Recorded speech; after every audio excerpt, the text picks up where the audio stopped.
Hey everyone, welcome back to the channel. At UK Cop, our mission is to shine a light on police misconduct and hold public officials accountable. If you're new here, make sure to hit that subscribe button so you never miss our latest content. Today's video is sponsored by Caleb Bergs. Their channel link is in the description, so go check them out and show some love. Alright, let's dive in this clip. You definitely don't want to miss it.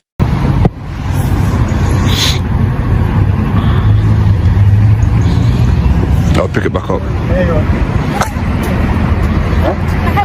Yeah. Can you just tell me where the police cars coming in and out? Where they come in and out. Some come in and out of the entrance here. Some come in and out of the entrance over that way. It completely depends what department it is. Do you mind taking your hands out of there? I can put my hands in my stab vest if I'd like to. It's just a bit inappropriate, like you're talking to a member of the public.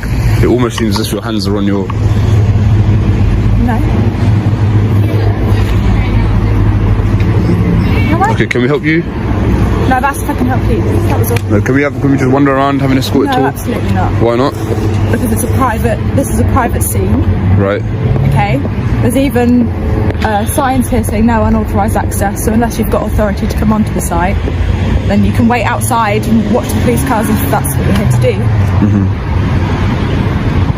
Okay. Are you aware that The video opens with auditors asking officers about where police vehicles are allowed to enter and exit.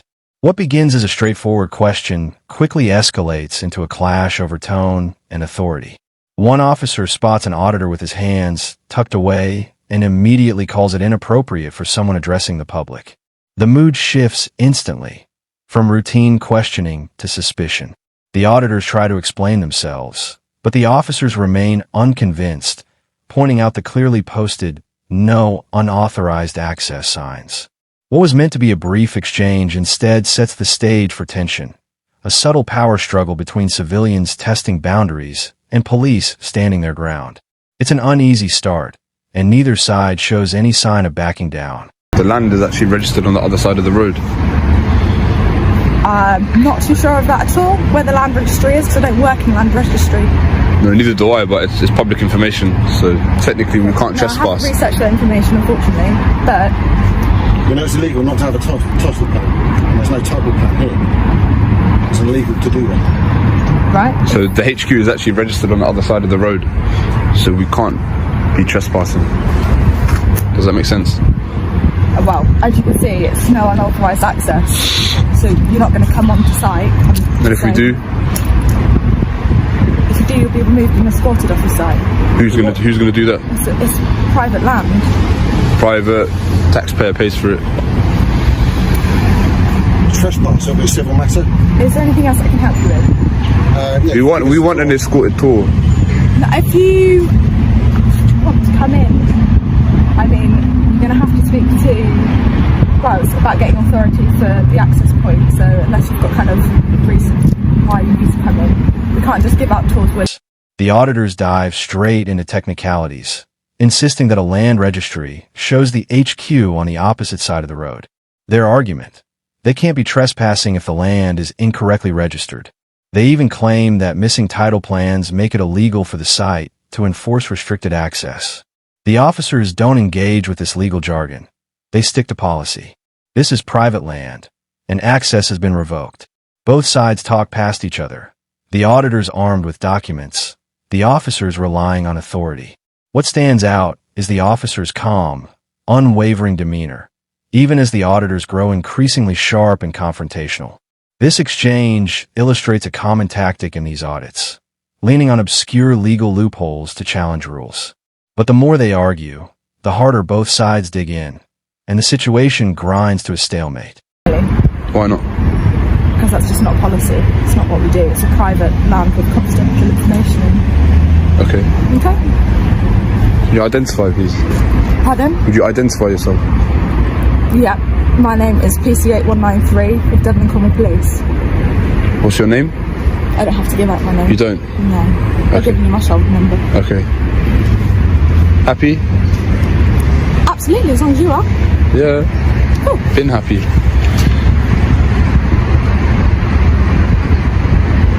But why are you still stood? Because I'm allowed to stand. Yeah, have you not got stuff to be getting on with? At the minute, I've come out to speak to you two because you seem lost. No, we're not lost. No, okay. We've got a map. I'm glad. So we're not lost. We're happy. Thank you for your service. Okay, no worries. I'm glad. I'm out here supporting my security colleagues as well. Lovely. Is there any other reason?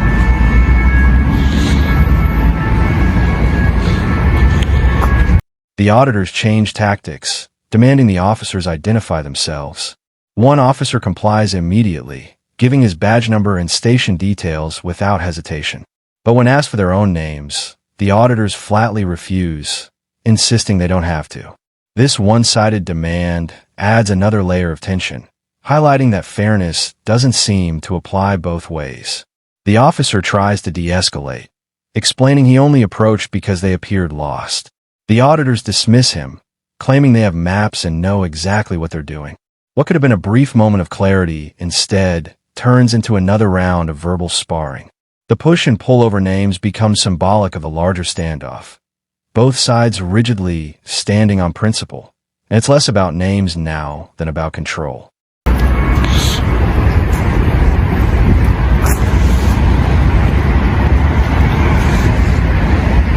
I can request that. Don't delete that. I can request the photos he's taken of me. Yeah? Alright. Is that your personal phone or is that a work phone? Alright. What do you reckon? Stay, go? Yeah, I want to know what legislation we'd be breaking if we walked on here. Because that would be a civil matter. There's an applied right of access. So there's not, because there's no unauthorised access, and my security colleagues have even told you that. And they can revoke your implied right of access. But again, the land registry is the title plan suggests that the HQ is based on the other side, so the trespass can't really begin. Okay, but you can see that. There's nowhere to trespass. Do you understand? Okay. There's no title plan. So if there's no title plan, how would we know where we? I don't work in land registry. But you should know this. No, I shouldn't. You should. I shouldn't. If you're enforcing the law and you're saying that we're trespassing, you need to know. Public order, breach of the peace. Public order, breach of the peace. You're upsetting me. I feel threatened. Do you? I do. Yeah. All right, that's your problem. All right, nick me then. Nick me, bro. You're a security guy, man. Just shut up, man. Threatening us. The way that you came out was threatening us. I don't threaten. You saying that you was going to put hands on me and that? I said I'm licensed by the law, by government. Yeah. Use reasonable. No, do it then. Do it then. Huh? Do it then. You're not doing anything to make me do it, are you? All right. Well, you. Tensions flare as the auditors accuse the officer of harassment, insisting they've used no foul language and caused no alarm, so no laws have been broken. The officer counters, suggesting their behavior skirts the edges of public order offenses. Security staff step in, reinforcing the officer's presence and leaving the auditors feeling outnumbered. One auditor escalates the drama, taunting, "Nick me then, bro," a clear provocation. The officers remain composed, refusing to take the bait. The exchange grows more aggressive, but never crosses the line into arrest. It's a deliberate tactic by the auditors, pushing boundaries just enough to test the limits without risking handcuffs. The tension is palpable, a careful, high-stakes dance that feels like it could erupt at any moment. Well, how am I talking to you? You're threatening me, mate. I threatened you, have I? All right, mate. Why are you not a police officer? Excuse me? Public order. That's not trespass. So what? So I haven't used any swear words. I haven't caused anyone to feel harassed, alarmed, distressed. How could it be a public order? And this isn't even a public place. It was a beautiful thing, my friend.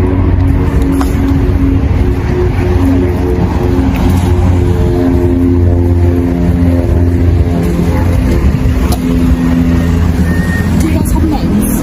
Yeah. Your name? Cody. Cody. And what's your friend's name? I don't know, lol. Okay.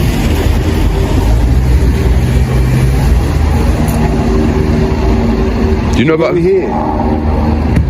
you know about some guy, George Cheshire, that was based here? Unfortunately, I don't. You don't know him? Did you just say, where are you? I can help you with that bit. Hello, James. Hello. Right. What are you after? Just making a video. On George Cheshire, he got dismissed from or was going to get dismissed from this site. Well, that's new to me. You've just said you were watching police cars. Sorry? No, I asked. No, I didn't. I asked where the police cars were coming in and out. Yeah, because you've come to watch police cars, is what you told me. You're by main entrance, right there. And there's the security box. Can we help you? Yeah, come to report about George Cheshire who was dismissed from, was going to be dismissed from the force. Okay. Dealing with indecent child. He was sending messages to minors, essentially. He was investigated, and then before he was able to be sacked, he resigned. He's now living in Vietnam, and he's working for a school there. So that's just a little backstory. Okay. But we're within our right to be here. Yeah, have you got anything that you'd like give the opportunity? No, I'm just saying. So, you've got plenty of time. They can't comment on that. They can't comment on that. They won't comment on that. I don't know anything about this chat before that, obviously. We've been called because somebody said you wanted to go in there. Yeah, can we have a escorted tour, please? No. Why? It's private property. I know. There's no tonsil plan. Sorry? There's no tonsil plan. It's private property. You can't go in there. There's no go in there, tonsil you'll be arrested. For what? Yeah. For arrested for what? For being found in any closed premises. So what? Vagrancy Act? No, it's just being found in closed premises. What offence is that? I've just told you what the offence is. You haven't said anything. You just said something about enclosed area. You don't need to go in there. That's it. I mean, if you want to stay videoing police vehicles, that's entirely up to you. You can't go in there. On what legislation? Enclosed, that's not a legislation. What section I don't know what section it is. Well, you should know, really, before making threats of arrest. In an unexpected twist, the auditors bring up a former officer, George Cheshire, alleging he was involved in misconduct with minors before leaving the force and moving abroad. The intent is obvious: undermine police credibility by dredging up past scandals. But the current officers remain unfazed, sticking firmly to the matter at hand. Their bottom line is clear: film the cars outside if you want, but don't step inside HQ. Arguments over trespass, obstruction, and even the Vagrancy Act circle back repeatedly. Each time, the auditors hunt for loopholes, while the officers block the way. What's striking is the persistence on both sides, neither willing to show weakness. The battle shifts from legal arguments to reputational terrain, keeping the tension high and the standoff alive. Sections. There's loads of law. We don't know everything. Well, you need to know. You're obviously just come here to be difficult. Okay. We're just saying you can stay here and video police vehicles to your heart content. Thank you. But you are not going into headquarters. Okay. As simple as that. And what would be the offence? Obstruction. How are we obstructing Because then you? we can't go about our normal daily business. So we're not obstructing you now then? No, because you're not in headquarters, are you? You're standing outside. Obstruction does not have to be in the headquarters. I'm not going to argue with you all day. All right. If you want to stay Right, here, then move that's then, just fine, move stay then, here, go. but don't go beyond those gates or be arrested. It's that simple. All right, gents. Yeah. Goodbye. Sorry. Have you got anything else to say? No. Are you recording? Yeah. You should have let me know. You're recording? Yeah, but we're allowed to. So are we. You work for an institution. You're compiling information on us. So. Sorry, can you identify yourself? Just wanting to be difficult. You're not. Can you identify yourself? Yeah, on PC 197 Wade, currently stationed in the Operations Department, you then reports of that. And your colleague? That's Sergeant Porter, also. Well done, you. On the Operations Department. Goodbye. Right. Boy, don't delete that footage though. Don't delete it. Actually, this is no good.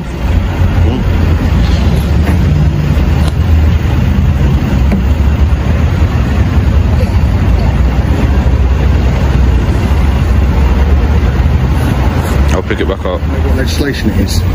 He said something about enclosed premises, making reference to the Vagrancy Act, but again, like Hendon, Vagrancy Act applies to people that are like homeless, beggars, and stuff like that.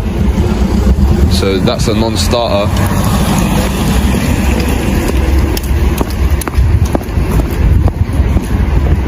But then again, I still want to get more videos for later, so I'm not really trying to get nicked. We can all come back. We'll all come back tomorrow.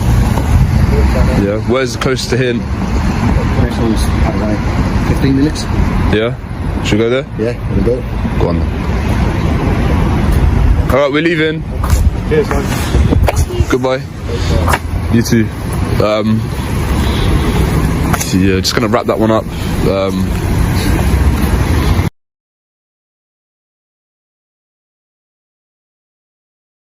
Eventually, both sides realize the stalemate can't continue indefinitely. Officers warn that any further step inside could result in obstruction charges. The auditors push back, citing perceived flaws in the Vagrancy Act and claiming the law doesn't support that. Still, they understand that pressing harder could mean arrest and derail their schedule for future audits. Reluctantly, they choose to leave, not defeated, but executing a calculated retreat. Their exit is framed as strategic, not a loss, a reminder to viewers that they stood their ground. The video closes with a familiar call to action. Like, comment, share, and subscribe. A classic auditor move, turning conflict into content. In the end, both sides walk away, but the audience is left with the full drama of the clash.